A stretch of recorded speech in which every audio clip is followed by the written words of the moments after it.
nosotros no aceptaremos la exclusión de nuestro pueblo de ese derecho. Mr. Gorbachev, tear down this wall.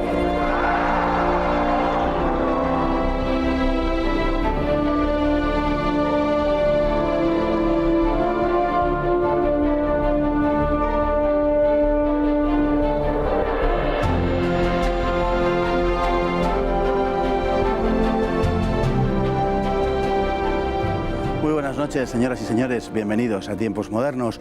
Como consecuencia del desenlace de la Segunda Guerra Mundial, la península de Corea quedó dividida en dos partes, una de las cuales respondía a los intereses del mundo capitalista y la otra a los de la Unión Soviética. Esta última, situada en el norte de la península, ha quedado encapsulada en el tiempo como un extraño régimen dinástico, comunista y nacionalista, cerrado a toda influencia extranjera. Hablamos, naturalmente, de Corea del Norte. La península de Corea fue ocupada por los japoneses después de la Guerra Ruso-Japonesa de 1905 y hasta el fin de la Segunda Guerra Mundial, en que fue ocupada por los vencedores.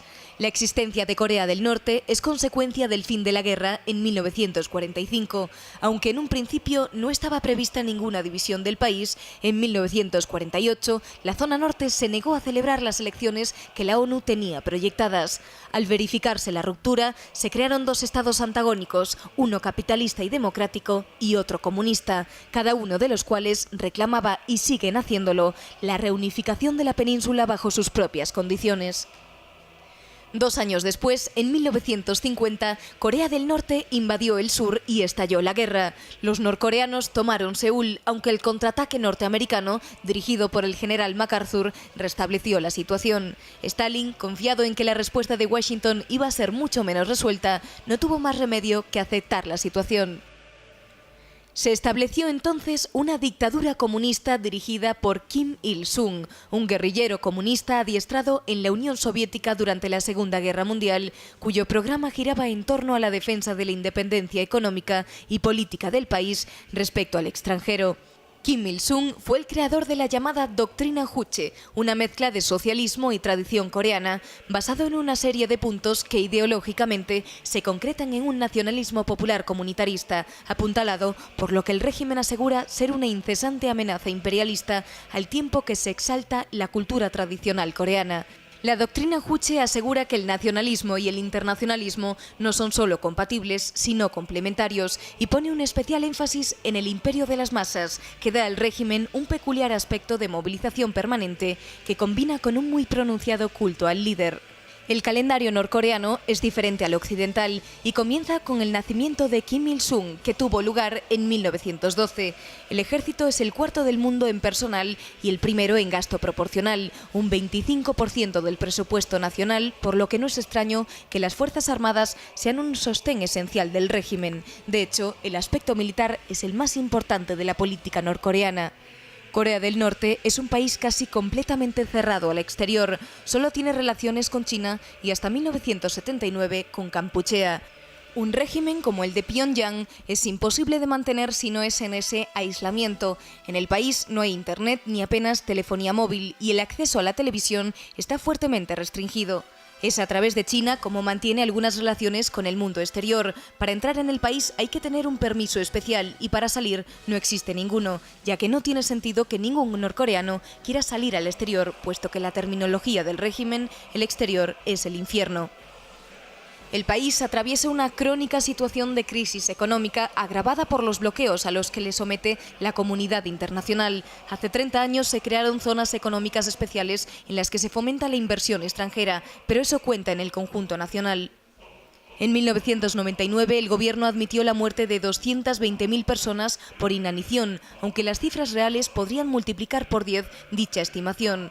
El régimen había sobrevivido gracias a la ayuda de la URSS y de China, pero las inundaciones destruyeron las cosechas, murieron cientos de miles y el 60% de los niños menores de 7 años padecen desnutrición severa. A todo ello hay que sumarle unos 120.000 presos por razones ideológicas en campos de concentración, el empleo sistemático de la tortura y la supresión de las elementales libertades, incluyendo la de circulación. Don Eduardo Ford, muy buenas noches. Buenas noches. Hablamos de un tema muy peculiar. una extraña variante de socialismo, comunismo, mezclado con una profunda xenofobia, con las tradiciones coreanas, en fin, eso que se llama el socialismo juche. Sí, en realidad estamos hablando de una variante del estalinismo que tiene un fuerte componente oriental, dado que estamos hablando de Corea, y sobre todo tiene un ingrediente fundamental, que es que no debemos olvidar que Corea del Norte desde siempre se la llamó el reino ermitaño, a toda la península en realidad, desde hace miles de años. Entonces, lo que se hace en Corea del Norte es hincapié en el aislacionismo por voluntad propia. Corea del Norte no necesita al mundo exterior, que es ni más ni menos que fuente de contaminación frente a la pureza ideológica del régimen. Un régimen que mantenía unas relaciones de una enorme proximidad con el régimen de los Khmeres Rojos de Kampuchea, aunque hay diferencias también. Visto desde nuestro punto de vista, pues quizá menos, pero por ejemplo el aspecto de las masas estaba mucho más presente en Corea que en Kampuchea, y era el único país con el que tenía relaciones, aparte de China, que es con el que ha mantenido durante todo este tiempo relaciones y que es un poco bastante la ventana al mundo de Corea del Norte, porque no tiene ninguna otra. Sí, la diplomacia de Corea del Norte se maneja básicamente como en la Edad Media, a partir de obsequios al líder, de visitas por parte de mandatarios con los que haya algún tipo de relación.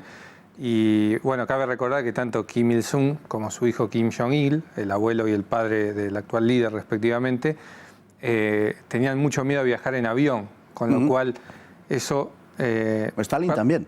Stalin también. Con lo cual eso perturbaba aún más las relaciones internacionales e interestatales de Corea del Norte. Han hecho muchas visitas en tren, tanto a China como a la entonces Unión Soviética, porque a los aviones no se subían. Y sí, las relaciones internacionales de Corea del Norte se manejan sobre todo a partir del afecto personal. Cuando los hijos de Kim Il-sung estudiaron en el exterior, durante algún tiempo hubo relaciones con Australia, con Canadá, que eran países a los cuales a los hijos de Kim Il-sung le caían simpáticos. Entonces a partir de ahí se generaban las relaciones internacionales. Bueno, es un país en el que no existen las más elementales libertades, y ya no hablamos ni siquiera de libertades políticas, sino de libertades elementales personales. Un país que ha sufrido gravísimas hambrunas, un país donde hay, en fin, la cifra varía mucho, pero entre 100 y 150.000 presos políticos, casi con un carácter, podemos decir, continuo, donde se practica no ya el aborto, sino incluso el infanticidio.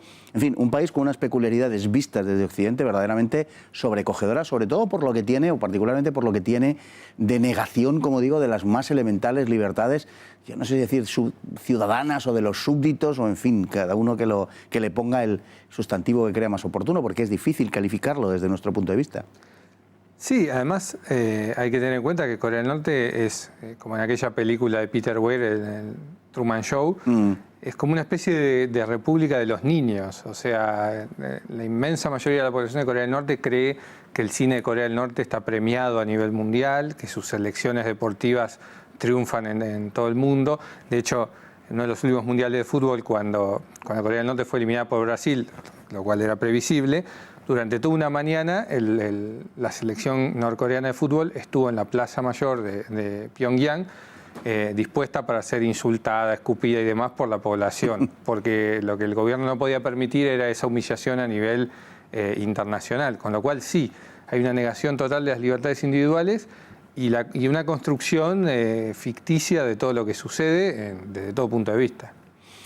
El ejército, junto a esa movilización permanente de las masas y el culto al líder, es el pilar central de la vida política y casi social norcoreana. De hecho, se lleva el 25% del presupuesto, lo cual es una barbaridad, en fin, poco comprensible desde casi ningún punto de vista. Pensemos que en Estados Unidos, por ejemplo, es el 3,15%, ¿no? Rusia es un 4,3% o algo así. Estos se llevan el 25%, es decir, algo completamente desmesurado. Y se ha convertido en el centro de la vida norcoreana y probablemente en una de las razones más fuertes que impidan toda evolución del régimen, aunque luego podemos volver un poco sobre eso, pero es un régimen muy fuertemente militarizado.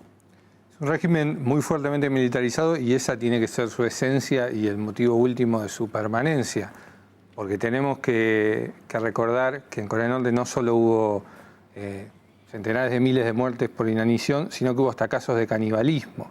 Entonces, dedicar ese porcentaje del presupuesto nacional a la defensa lo único que nos indica es que si Corea del Norte no tuviera armas nucleares y un ejército monstruoso, es un régimen que ya habría desaparecido hace tiempo.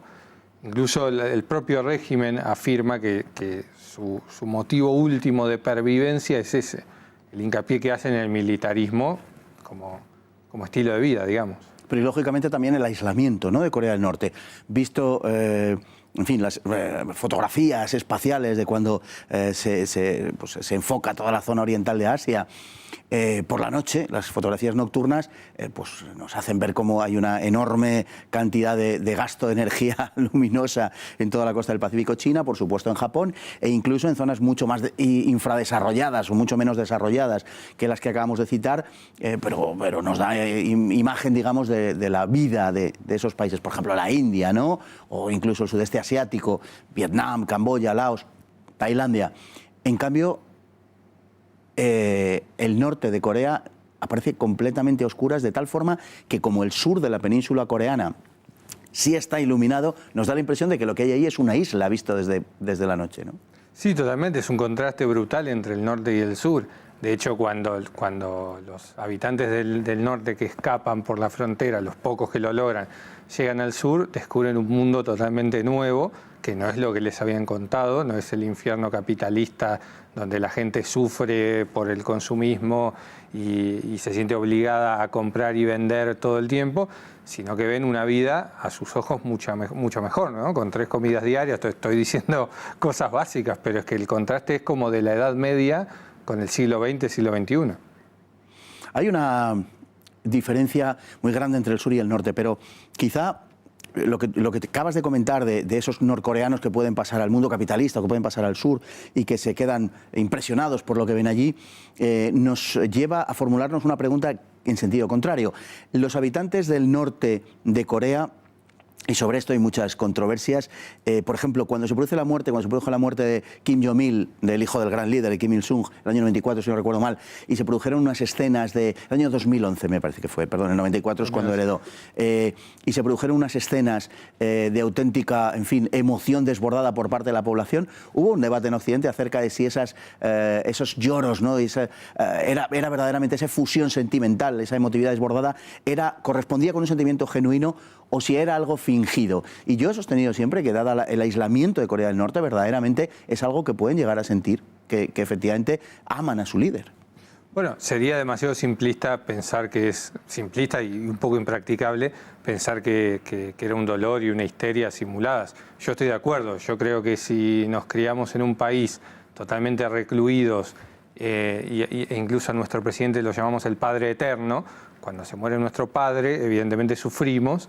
Y las imágenes que veíamos de señores de 70, 80 años arrodillados llorando en el suelo, yo creo que se condicen con esa realidad.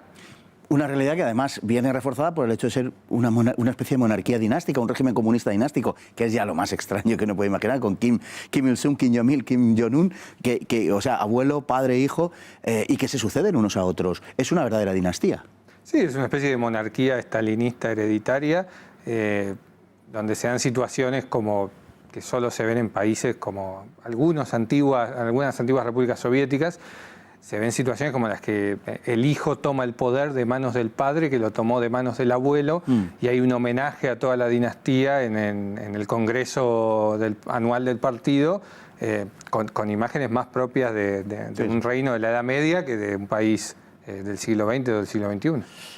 Brevísimamente, en 30 segundos, parece que pudiera haber algunas señales de apertura con Kim Jong-un, con el actual dirigente. ¿Cuál es tu valoración? Bueno, Kim Jong-un hay que recordar que es un iba a decir un chico, bueno, ya es un hombre que se crió y estudió en Occidente, eso conviene no dejarlo de lado. Tiene el apoyo del ejército, paulatinamente la comunidad internacional comienza a alejarse. China comienza a ver a Corea del Norte como un vecino bastante incómodo y el costo supera los beneficios de tenerlo de aliado. Y yo creo que podría llegar a darse un proceso como el de Alemania a finales de los 80, por los propios intereses de la población. Bueno, pues veremos cómo evoluciona la cosa, don Eduardo. Muy buenas noches, muchísimas gracias por estar con nosotros. Igualmente a todos ustedes. Hasta el próximo programa, si Dios quiere.